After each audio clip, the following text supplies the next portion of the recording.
So today we're going to break down some really powerful leadership ideas, stuff that comes from a session that was all about turning managers into actual genuine leaders.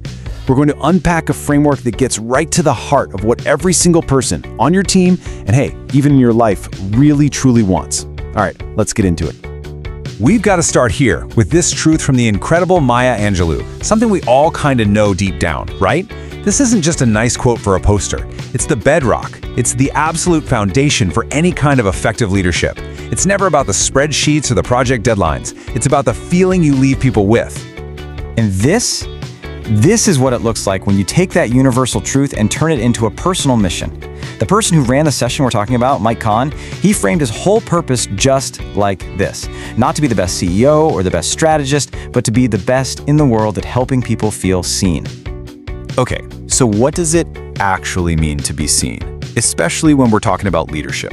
It's way more than just, noticing someone's in the room. In this framework, S.E.E.N is actually an acronym, a really powerful one that's a practical tool you can use every day to show people their value. So let's break this down. S is for significant. It's about reminding people that they have inherent worth just for being them. The first E is for enough. They don't have to be somebody else. Who they are right now is valuable.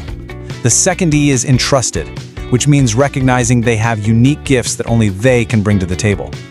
And then N is for needed. And man, this one is crucial. When people don't feel needed, that's when they act out, often just to get any kind of attention.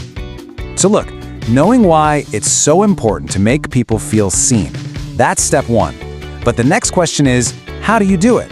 And the answer isn't in some company-wide email or a mission statement plaque on the wall. It's in the culture you build, day in and day out. Honestly, this might be one of the best, most direct definitions of culture I've ever heard. It cuts right through the noise. It's not about the values written on the wall, it's about the actions happening in the hallway.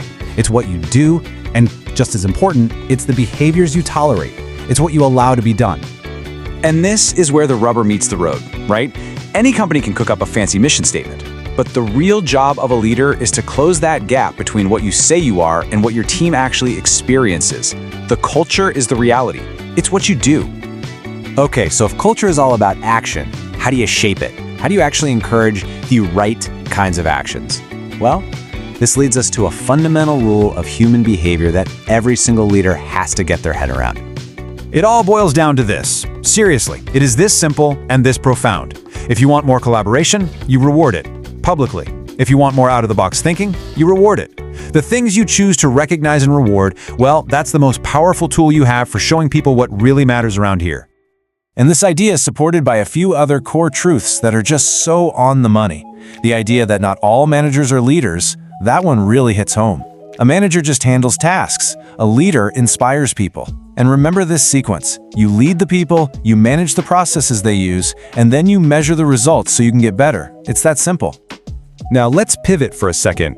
We've been talking about leading others, but let's talk about a tool you can use to lead yourself. Because what you choose to focus on as a leader pretty much creates the reality for you and your whole team. And it all starts with understanding this really cool part of your brain. Okay, so your brain has this thing called the Reticular Activating System, or RAS for short. Just think of it like your brain's own personal Google. You tell it what you're looking for and it just filters out all the other noise, showing you only the stuff that matches your search. It's happening all the time. Here's a perfect example. You've probably lived this, the Jeep effect. The second you buy a new Jeep or any car, you suddenly see them everywhere, on every corner, in every parking lot. So, did a bunch of new Jeeps magically appear? Of course not. They were always there.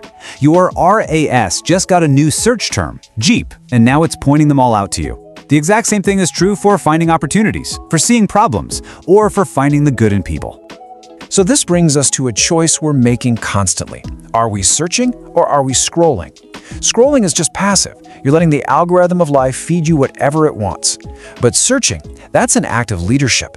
That is intentionally programming your own brain, your RAS, to look for what matters, to look for the good, to hunt for solutions, to see the absolute best in your team. Okay, so let's start to tie all these threads together. We know we need to make people feel seen, and we know that our focus literally shapes our reality. So now, let's talk about how you turn all these great ideas into consistent action, and it comes down to the power of systems. This quote from James Clear's book, Atomic Habits. Man, it's a total game changer. You can have the biggest, most inspiring goals in the world, but when the pressure is on, you don't magically rise to the occasion. You fall back on your habits, your routines, your systems. So the real work isn't just setting goals, it's building better systems. And this is another one that just captures the power of those daily systems so perfectly. Every small choice you make, every little action, it's like you're casting a vote for the type of person, the type of leader you want to become. You choose to give focused, kind feedback, that's a vote. You choose to put your phone down and actually listen, that's another vote. And those little votes, they add up and they shape who you are.